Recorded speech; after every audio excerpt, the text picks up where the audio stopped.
Facebook, Twitter, YouTube, Instagram, Snapchat. Social media has been a prominent part of everyone's livelihood in the modern society, particularly with teenagers. They treat it very scarcely, with some treating it as jobs. Social media has now taken over any form of social interaction.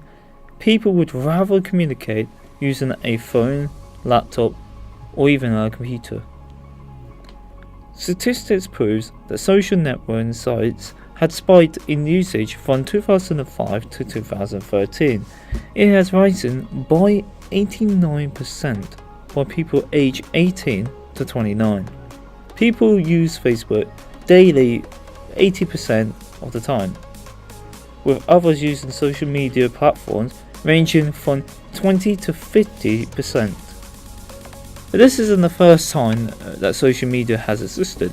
In fact, social media has existed since the 1980s with the ComputerServe, the first ever online service provider. This would later plant the seed for what would then become social medias known as Facebook, Twitter and YouTube. But what drove social media to popularity? Social media is really popular with teenagers because it's something that is accessible, it's something that you don't have to necessarily kind of ring someone up to chat to them or catch up. You don't have to see somebody face to face. You can have multiple conversations with multiple people at multiple different times. So it's a really good way of keeping in contact with people and chatting to people. The issues are where that's kind of abused a bit and where the boundaries are crossed.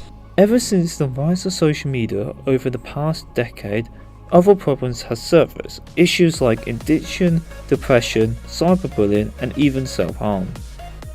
Is this the cost that social media has to pay for being a global phenomenon?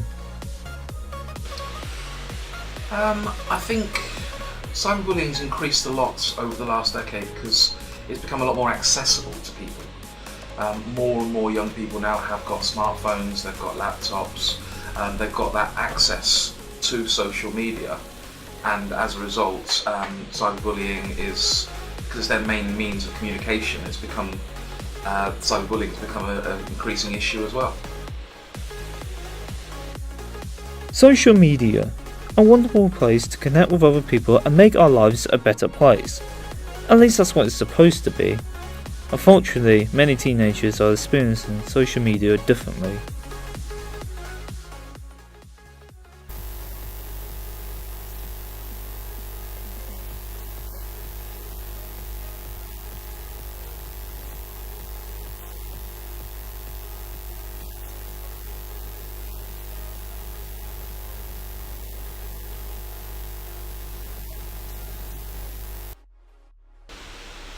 I think it's an issue because ultimately it is a form of bullying, and I think it's become a way that people can bully another person while still maintaining that element of anonymousness. I don't know if that's a word, but they can hide behind the keyboard. They don't have to face the person they're bullying, so they become a bit more detached from the issue. So I think that's part of the reason why it's become increasingly an issue. I think there's also an issue that people don't necessarily think a lot about what they're putting before they put something, because it's quite an instant kind of form of media. 45% of teenagers have been threatened online and 66% of teenagers have witnessed cyberbullying. I've worked with a lot of students that have suffered from cyberbullying, increasingly more every year. I think it's due to that rise in it, that accessibility. Increasingly, my job is involving having to settle disputes between students where arguments are developed in group chats or on Facebook, Twitter, etc.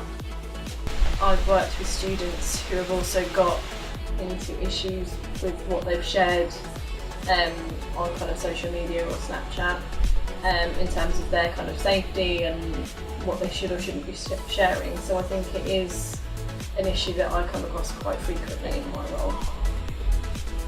Everyone knows that cyberbullying is bad, but why? Why is it so bad?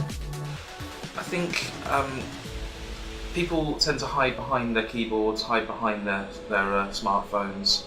I think what I've noticed in my job as an effect is rather than there being more bullying, open bullying, there's been a lot more people that are suffering from the effects of that bullying.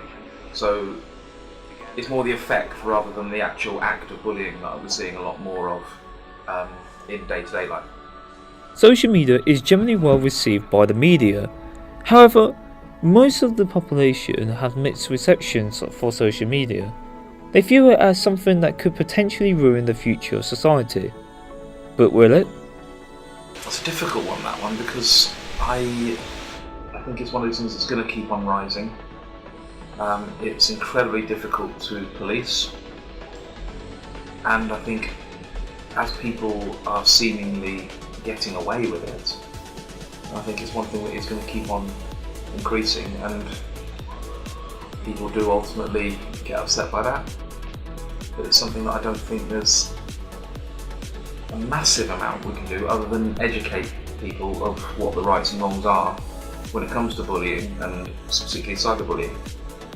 I think that education is key, and if we can get that bit right and get the teaching of young people and how to deal with those kind of situations and that kind of conflict, then it hopefully will decrease. But I'm not going to hold my breath on that one. I think that society needs to learn from the issues that we're having currently. There's been, in the last couple of years, a lot of TV adverts looking at what cyberbullying is.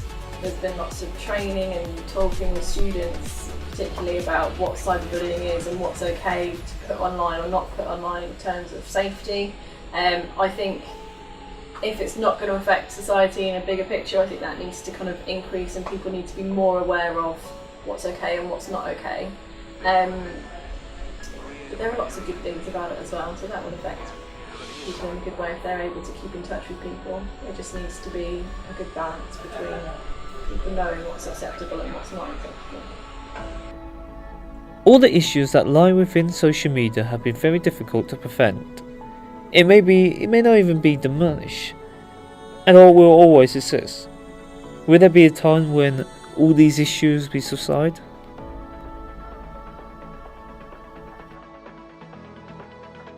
Sadly not.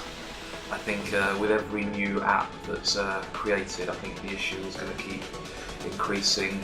I think that more and more people are using social media, more and more people are contacting each other through social media, so I think this is one thing that is not going away, sadly. I don't see this as an issue that's going to go away anytime soon, because people have more access to things like social media, to apps and things online, which means that the more accessibility there is, the more people are possibly going to experience it. I think there is a need for kind of more awareness of what is okay and what isn't okay online, because people do make kind of snap judgments about, oh, I can just put this on or I'll reply this. It's also quite difficult to tell when someone's being sarcastic or joking maybe from what they put online.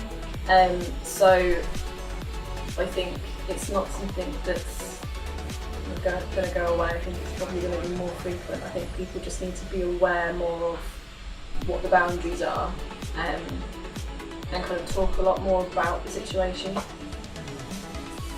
Amongst all the problems that social media has bestowed upon this generation, one thing is certain: social media will always be a part of everyone's culture, but the causality will only grow bigger.